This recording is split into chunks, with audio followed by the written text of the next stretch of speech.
অনেকদিন পর কিন্তু লাউ রান্না করতে যাচ্ছি। লাউ কিন্তু খেতে ভীষণ ভালো লাগে। আর যেহেতু আমরা সকাল বিকাল ২ টাইম রুটি খাই, তখন কিন্তু আমাদের সবজির প্রয়োজন হয়। আমরা কিন্তু সবজি দিয়েই আসলে রুটি খাওয়ার চেষ্টা করি। তো তার জন্যে কিন্তু এখানে লাউটাকে আজকে রান্না করব ভাবছিলাম।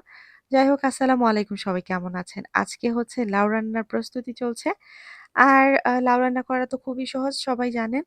তো যারা জানেন না তাদের জন্য হয়তো ভিডিওটা ভালো লাগবে। তো এখানে কিন্তু মাছ নিয়ে নিয়েছি আর মাছ একদম ফ্রেশ আনা হয়েছে এখনই বাজার থেকে কেটে। যার জন্য এই লাউটা মনে হয় আরো কি বেশি মজা লেগেছে, কারণ একদম ফ্রেশ মাছ, কোনো ফ্রিজে রাখা হয়নি।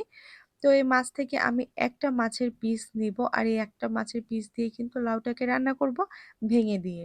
আর এতে করেই কিন্তু আরো বেশি খেতে মজা লাগে। আর যাদের বাসায় চিংড়ি মাছ থাকবে তারা তো চিংড়ি মাছই দিয়ে রান্না করতে পারেন। কারণ লাউয়ের জন্য তো বেস্ট চিংড়ি মাছ। আর যদি না থাকে তাহলে এরকম যেকোনো মাছ এক চাক নিয়ে ভেঙে তারপর রান্না করে ফেলতে পারেন।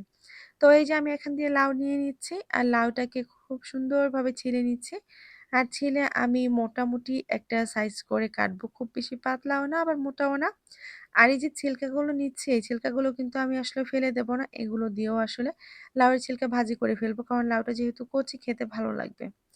তো এই যে আমি কিন্তু মিডিয়াম সাইজ করে তারপর লাউটাকে কেটে নিচ্ছি। খুব বেশি মোটা করলে হয় কি, আ লাউ বেশি ভালো লাগে না, আবার একদম চিকন করলেও ভালো লাগে না। মিডিয়াম একটা সাইজ করলে লাউটা খেতে ভালো লাগে।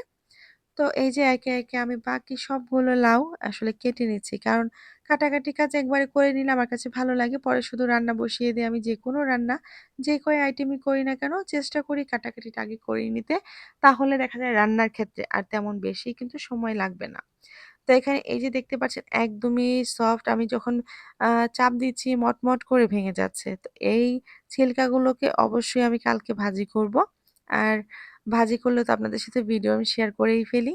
তো যাই হোক এখানে ১ পিস মাছ দিয়ে তারপর মাছটাকে কষিয়ে উঠিয়ে নিলাম। আর উঠিয়ে নিয়ে আমি লাউটা দিয়ে দিচ্ছি। আর সেই মসলার মধ্যে খুব ভালোভাবে আমি কিন্তু একটু কষিয়ে নেব লাউটাকে। আর তারপরে কিন্তু পানি দিয়ে দিতে হবে, এর আগে নয়। কারণ লাউ থেকেও অনেকটাই পানি ছাড়ে, সেটা তো আমরা অনেকেই জানি। আ লাউ যেহেতু তরল তরকারি, লাউ বলেন, দুন্দুল বলেন, এগুলো থেকে কিন্তু প্রচুর পানি ছেড়ে দেয়। যার জন্যে কিন্তু আপনার বেশি একটা পানি দেওয়া যাবে না। দেখে বুঝে শুনেই দিতে হবে। তো এই যে ১ পিস মাছ দিয়ে লাউ রান্নাটা আর যার কাছে ভালো লাগবে এইভাবে রান্না করে কিন্তু খেতেই পারেন। কারণ লাউ কিন্তু শরীরের জন্য তরল তরকারি হিসাবে অনেক ভালো। যাই হোক এখানে কিন্তু আমি খুব সুন্দরভাবে লাউটাকে কষিয়ে-টষিয়ে তারপরে কিন্তু আ আ যেই মাছটাকে উঠিয়ে রেখেছিলাম সেটা আবার কাটা বেছে নিয়েছি। কারণ কাটা বেছে এখানে দিয়ে দিলে বাচ্চাদের জন্য অনেক বেশি ভালো, যাদের বাসায় বাচ্চা আছে। যেমন আমার বাসায় বাচ্চা আছে, তাদের জন্য এই লাউটা খাওয়া আর ঝামেলা হবে না, কাটারও ভয় থাকবে না। তো এইভাবে আমি আসলে লাউটা রান্না করি যদি সবজি দিয়ে খাই। তো এখানে দেখতে পাচ্ছেন কাঁচামরিচ আর সেই সাথে ধনিয়া পাতা দিয়ে রেখে দিলাম। তো ধনিয়া পাতা হচ্ছে একদম আমাদের গাছের। তো আজকের ভিডিওটা এই পর্যন্তই। সবাই অনেক ভালো থাকুন, সুস্থ